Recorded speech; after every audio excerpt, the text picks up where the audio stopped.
Welcome back, everybody. You know, one of the most common questions I get is how do I clean my griddle top? And I'm going to make it super easy for you. I'm going to break it down to 3 levels, the 3 levels of griddle top cleaning. Let's give it a try.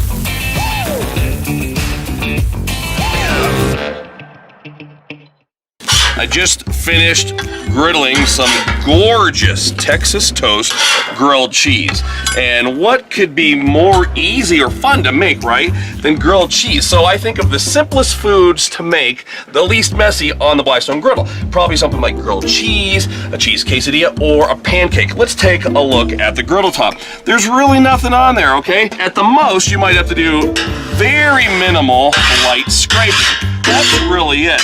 You're just gonna grab your paper towels, you're gonna be careful not to burn yourself, and you're gonna wipe all the crumbs from the grilled cheese, from the pancakes, from the quesadillas, over towards your grease cup. Now listen, I'm using bare hands today. Perhaps you wanna use something like a Blackstone glove.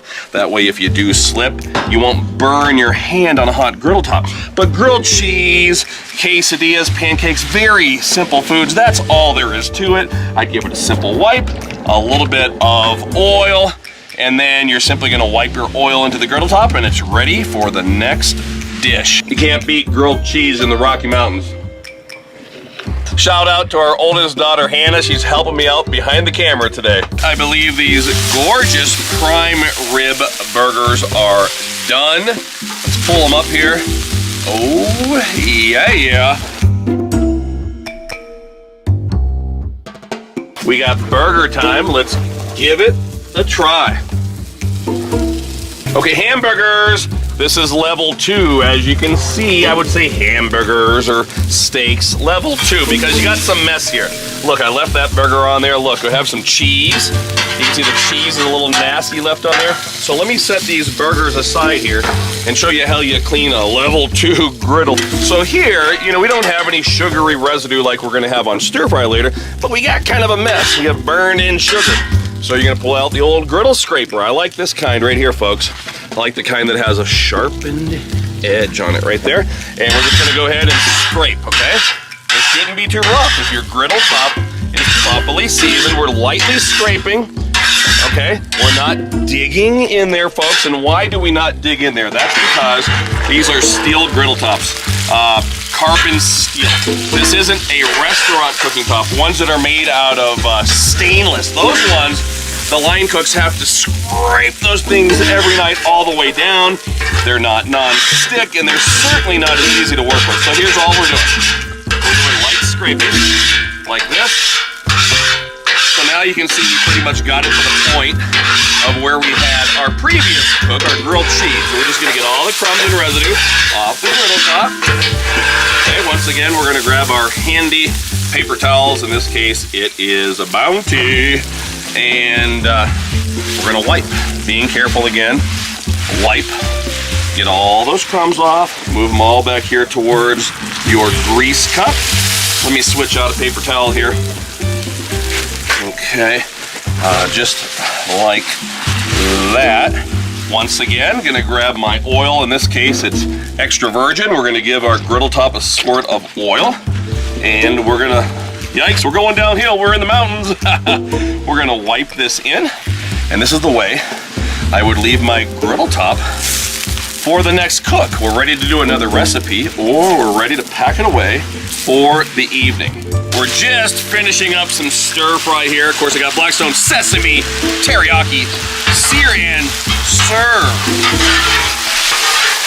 All right, nothing is messier than stir fry. I mean, look at this. Like, you got a little bit of sugar in there, maybe use a teriyaki sauce. That stuff gets burned into the griddle and it gets nasty. So let me pull this beautiful stir fry and I'll show you how we clean a nasty level 3 stir fry mess. So that's how messy. Look at this. It's real sticky because you got sugar that's caramelizing, that's burning on the griddle top here. So we've taken you through the previous steps. Level 1, that's stuff like quesadillas, maybe grilled cheese. Then we have step 2, level 2 rather, that's things like steaks and burgers where you get some grease splattering and some cheese melting and maybe a tiny bit more scraping. But check it out, level 3, you got all that, but you've got burned in sugar. Oh, look at that. See, you scrape it, but it's still on there. So what are you gonna do? Using water is totally up to you. Some people get bent out of shape about it, but you don't need to worry about it. It doesn't hurt. But you definitely need some water to pull that sugar, to kind of deglaze it off the griddle top here. Now we're actually on a slope here, so this isn't our benefit since we're out in the woods. But all that water is gonna deglaze the griddle top. It's gonna pull that grease off. Look at this. And water is gonna be your best friend. And maybe you're doing like level 2 cooking. Maybe you're cooking burgers, but maybe you're doing it at an event. Like in the past, we've cooked at trade shows, and we've cooked hundreds upon hundreds of hamburgers in a row. Well, then you've got a mess that's akin to a level 3, right?